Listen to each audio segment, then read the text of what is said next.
ایک شخص نے یہ پوچھا، یا رسول اللہ صلی اللہ علیہ وسلم،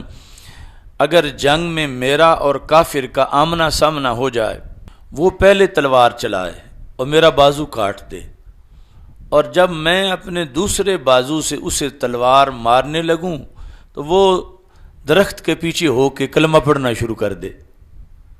تو کیا اب میرے لیے جائز ہے کہ میں اسے ماروں؟ چونکہ کلمہ تو وہ پڑھ رہا ہے، لیکن اس نے ادھر میرا تو بازو کاٹا ہے، تو میں بھی اس کا بازو کاٹ لوں، میں اس کو ماروں؟ تو رسول اکرم صلی اللہ علیہ وسلم نے منع فرما دیا کہ اگر اس کے بعد تم نے اس کو مارا کلمہ پڑھنے کے بعد، تو تمہاری حیثیت وہ ہوگی جو اس کی کلمہ پڑھنے سے پہلے تھی، اور اس کی حیثیت وہ ہوگی جو تمہارے تلوار چلانے سے تمہاری حیثیت پہلے تھی، یعنی وہ مومن شمار ہوگا اور اس کے کلمے کا نا اعتبار کرنے والا کافر شمار ہوگا۔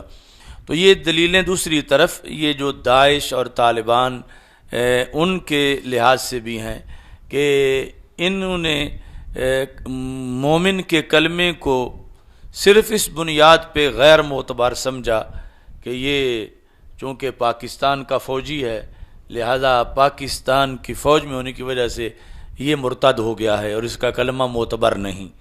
اور ایسے ہی علماء و مشائخ جو انہوں نے قتل کیے کہ یہ اگرچہ کلمہ پڑھتے ہیں مگر دل میں یہ ایمان ان کے نہیں، یہ منافق ہیں، معاذ اللہ ان کو قتل کر دیا جائے۔ تو یہ ساری کی ساری یعنی جو واردات تھی یہ شریعت کے منافی تھی کہ جب کلمہ پڑھنے والوں کو چوکوں میں لٹا کے ذبح کیا جا رہا تھا اور اس طرح کی وارداتیں کی جا رہی تھیں۔ اور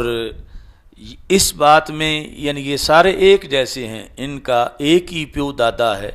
اور اس بنیاد پر یعنی انہوں نے خوارج کا یہ مذہب اپنایا ہوا ہے، اور اس کے بعد ڈنڈے کے زور پر شریعت کے نفاذ کی تھیوری بھی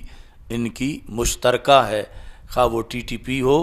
یا افغانستان کے طالبان ہوں، چونکہ وہاں جب ان کی حکومت ختم ہوئی تو پھر پاکستان میں آ چھپے،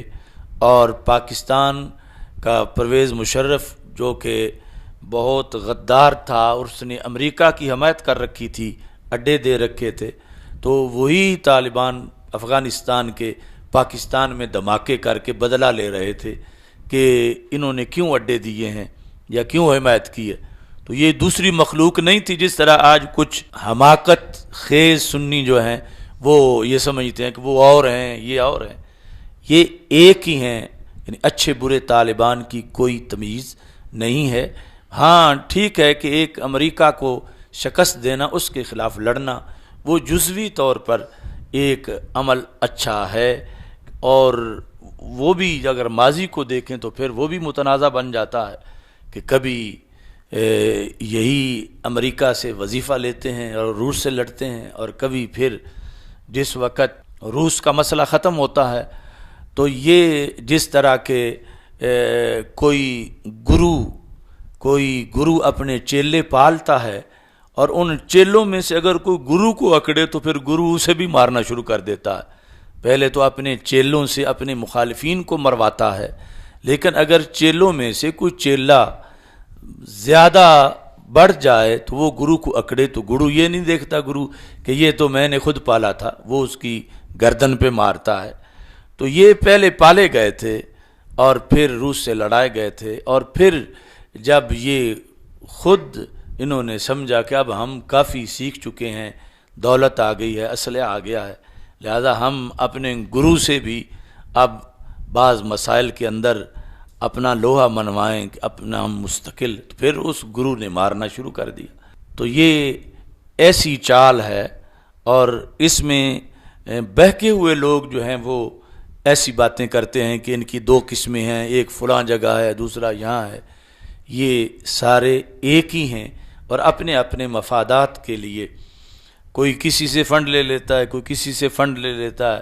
جو یہاں پاکستان میں لڑ رہے تھے یہ انڈیا سے لے رہے تھے، دوسرے کہیں اور سے لے رہے تھے، تو تنظیمیں انہوں نے جدا جدا کر لیں آپس میں، مگر ان کی تھیوری، ان کا عقیدہ